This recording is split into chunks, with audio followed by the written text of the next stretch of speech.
I don't know if that impresses you as it does me, but now they talk about my accomplishments. I've always felt that my sons are much greater athletes than I ever was.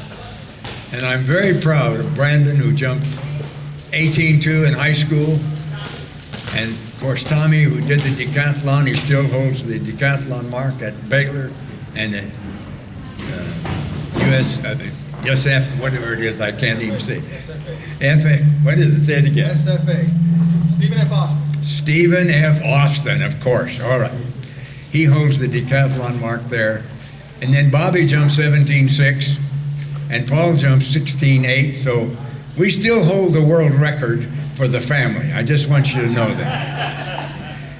And I don't know, but what I've got a granddaughter that might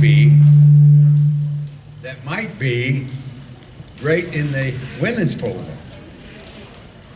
I don't know how to say this without bragging, but I believe pole vaulting is the greatest event in the world.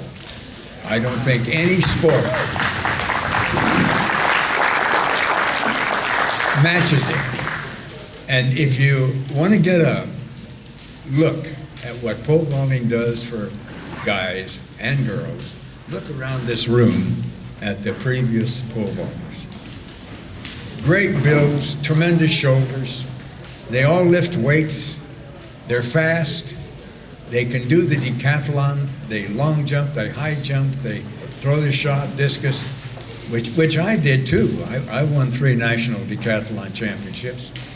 But pole vaulting did it for me. I remember going home from high school. In high school, I had jumped 12 feet, but, and don't think too lightly of that, because there's a difference of 5 feet between fiberglass and aluminum. Now, you may disagree with me, but anyway, I was walking home one day, and Bill Naylor had a little grocery store there, and he ran out and said, "Bobby," he said, "here's a picture of Dutch Warmerdam breaking the world's record in the pole." Well, I took that thing home, put it up on the wall. I looked at Dutch Warmerdam for I don't know how many years. Then ultimately, when I went out and he helped me train, I had a coach who won 2 gold medals in the 1924 Olympic Games, and he would put pictures of Dutch Warmerdam and myself on the wall, slow motion, so we could study the difference. And then one day when I went out to Fresno, Dutch Warmerdam, who's probably the greatest human being you'll ever meet, he worked with me and helped me break his records. I broke every one of Dutch Warmerdam's records except the big one. And after I retired, I did jump 15.9 twice. But what I'm trying to say is, get a picture and put it on the wall. Put it in your brain. You become what you go for. No one would have bet on me as a 15-year-old, 5 feet tall, weighing 90 pounds and slow. No one would ever have thought that I'd ever amount to anything in sports. But you become what you go for. Sometimes you don't even think of the big Olympics. You just think of another inch, another 2 inches, another foot, whatever it is in fiberglass. But anyway, I found out that when you put a picture in your brain of what you want to be, you become that picture in your brain. Put pictures on the wall of your great people that you admire. Think that you can expand physically, mentally for the task. There's a story that I could tell you you wouldn't believe.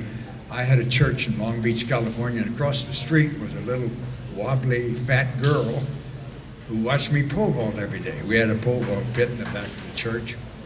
Anyway, she came over and she'd just sit there. She had on bifocals and she was fat and she had curls in her hair. So one day I asked her, I said, "Hey, young lady, what do you want to be in your life? She said, I want to be the greatest woman tennis player that ever lived.